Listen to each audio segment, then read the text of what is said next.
મગફળીની ટેકાના ભાવે ખરીદી અંગે ધારાસભ્યએ મુખ્યમંત્રીને પત્ર લખ્યો છે।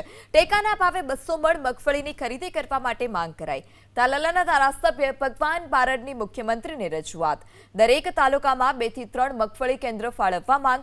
માત્ર 70 મણ મગફળીની ખરીદી કરાશે તેવો મેસેજ વાયરલ થયો। સોશિયલ મીડિયામાં આ વાયરલ મેસેજ થતા ખેડૂતો ચિંતામાં મુકાયા।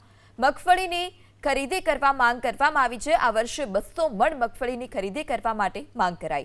तालाला पंथकमां मोटी मात्रामां मगफळीनुं उत्पादन थाय छे। ખેડૂતોએ રજૂઆત કરી કે 70 મણ સરકાર મગફળી લેવાની છે એવી વાત છે। એટલે મેં કીધું કે મને ખ્યાલ નથી, હું ગાંધીનગર આવતીકાલે જાઉં છું અને વાત કરીશ અને જાણી લઈશ। મેં મંત્રીશ્રીને વાત કરી તો કે આવો કોઈ પરિપત્ર સરકારે નિર્ણય કર્યો જ નથી કે 70 મણ લેવી, પણ મેં આગ્રહ રાખ્યો છે અને મેં કાગળ લખીને આપ્યો છે કે ભાઈ 200 મણ સુધી તો કમસે કમ ખેડૂતોની મગફળી સરકારે લેવી જોઈએ અને અપેક્ષા પણ છે આપણે, અને સરકાર હજુ વિચારણા કરે છે। સરકારે કોઈ 70 મણનો નિર્ણય નથી કર્યો।